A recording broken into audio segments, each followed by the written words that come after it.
I think there are certain markets that are known for certain things within the buying community.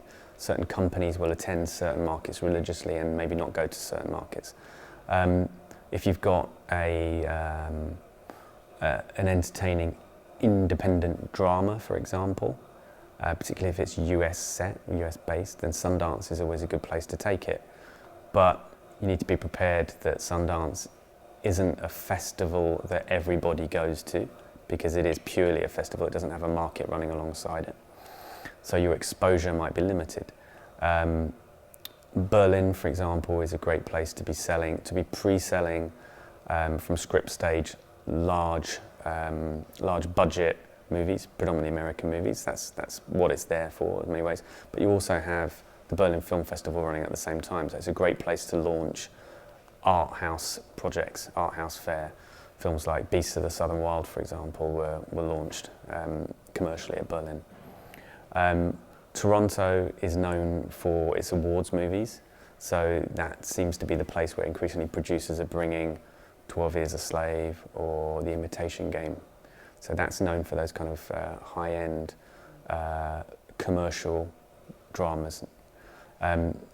Markets like the AFM, which happens in November in Santa Monica and Los Angeles, are known as being good for two things. One is for pre-buying or pre-selling large commercial American movies, effectively. But it's also somewhere where home video buyers go. So you can get a lot of product which is geared towards the home video community. So that might be a sports movie or an action genre movie with, I don't want to say B movies, but it sometimes has that feel to it at the AFM, which, you know, it's a perfectly viable part of what we do as well. And then you've got Cannes, which kind of caters for everything. It's as someone says, the Olympic Games of the film festivals. Everybody's there, everybody's buying, everybody's selling. And so if you've got something to sell, then Cannes is always a good place to do it.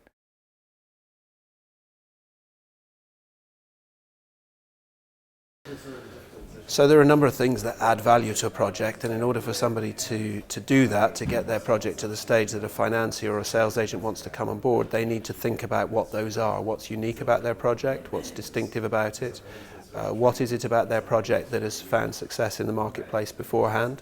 So it's useful to get comparative information from similar films that have done well in the past. They need to think about who the talent is that is attached to their projects, the director, the writer, the cast.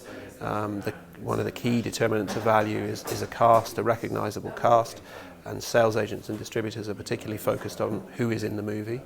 But really pulling all of that information together in a coherent fashion to make the strong argument to the financiers that this is the type of film that has worked before, there's an audience for it, getting data to quantify that audience all helps to build value in your project before you go to market to engage with those people.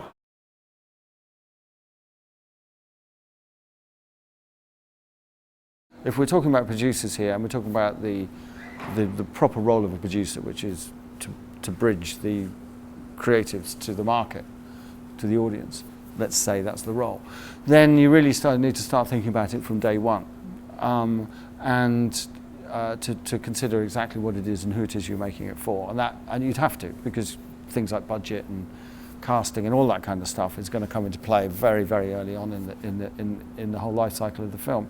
Whether a film actually can appeal to an international market, or whether it needs to appeal to an international market, is another matter. We're fortunate in the UK in that we have a very big domestic market, as opposed to smaller European countries, for example. So we don't absolutely have to necessarily rely upon a foreign, if you like, an international audience picking up my film. However, I would say that it's almost essential to think about an international audience at the same time in one form or another. If only to make sure that some obvious barriers are not going to be in the place, like making sure that you've taken care of your subtitling correctly or whatever else, things like that, you know, that you're just removing as many barriers as well as enticing people to buy your film.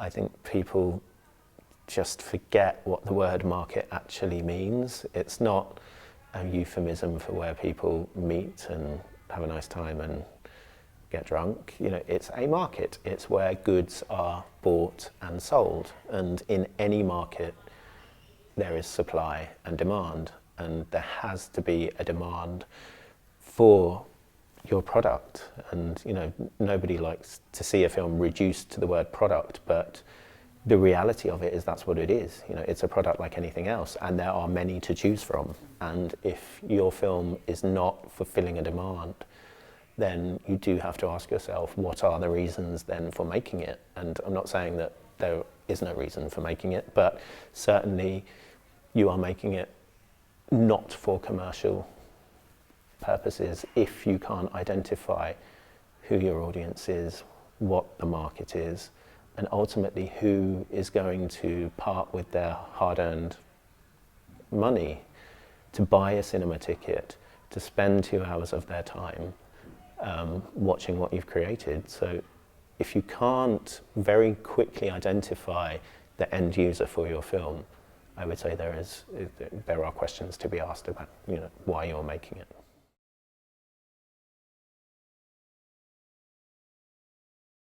We're looking at projects earlier. It's important for Goldcrest to come onto a project because it is a very competitive space. We have various financing means. It's important to come onto a project earlier and work with producers to partner on the project, to shepherd the project, to really be involved in decisions, and so the producer is making informed decisions when it comes to the marketplace and the actual sale. So they're not doing anything that's counterproductive to the project. So in that sense, we look at project script stage. We're not developing, we're not financing developing.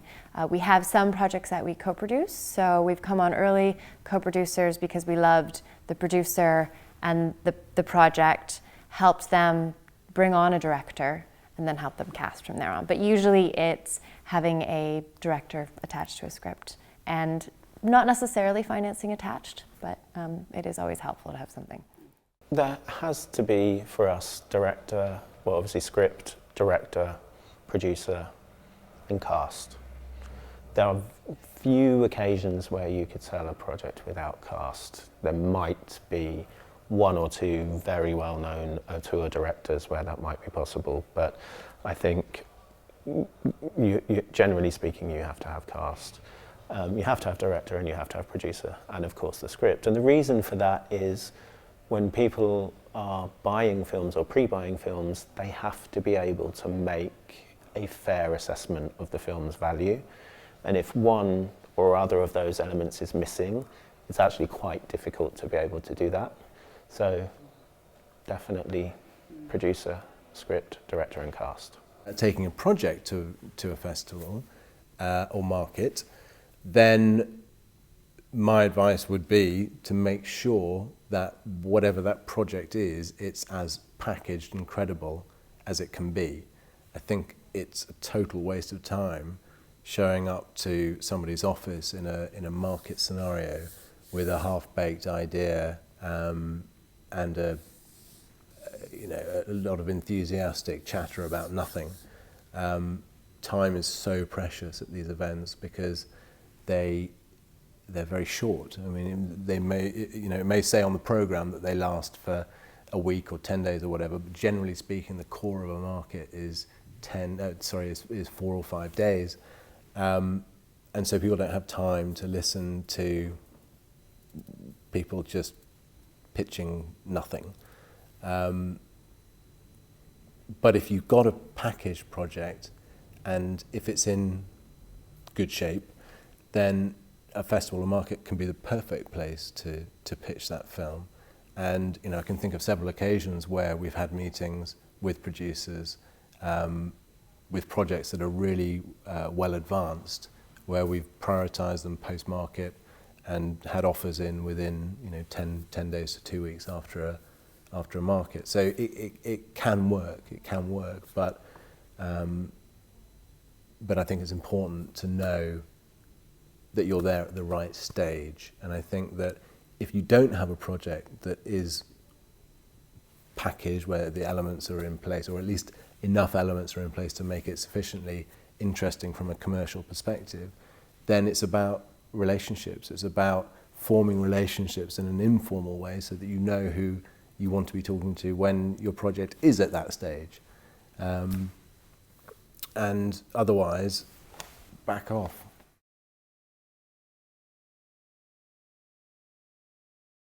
I think there's so many kinds of film festivals now. There's thousands and thousands of them.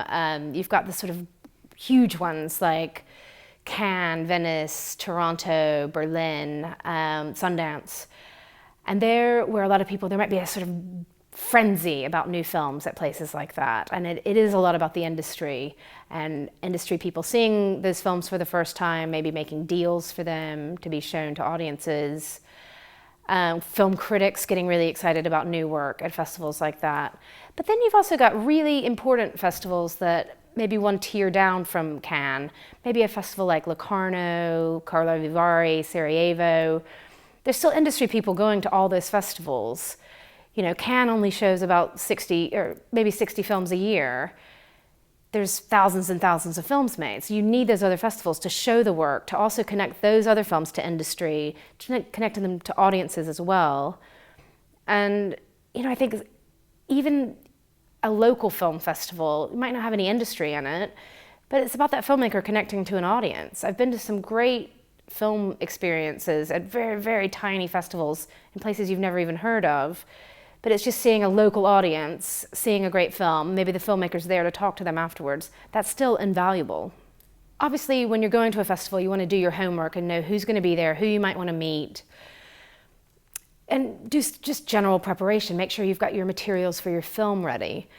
I also think before every single festival you go to, even if it's your 300th festival for this certain film, know what your goals are for that festival. But if it's your world premiere, you're going to have a certain kind of goal that you're going to maybe need a publicist to work with, maybe you need to get a sales company on board, or you're working with a sales company already. By maybe the 20th festival, it's not your world premiere anymore. Maybe you want to just meet local audiences. Maybe there's another filmmaker you would really like to connect with at that same festival. Maybe it's about watching other work. Maybe it starts to become about pitching a new project. And one thing that people never really quite admit is, especially by the end of your festival year, you might just want an invitation to the Bahamas International Film Festival because you're a starving independent filmmaker and it's a nice trip and you can go show your film in a lovely place and you get a free holiday. And I think that's also a valid reason to go to a festival, but just sort of know, oh, I don't need to do 20 meetings a day. I can sit by the pool for a while. Maybe I'll do some great networking by the pool accidentally. There might be another producer or sales company there as well, and industry does go to those festivals too. So I think it's just being honest about what you want to achieve with each and every festival you're going to.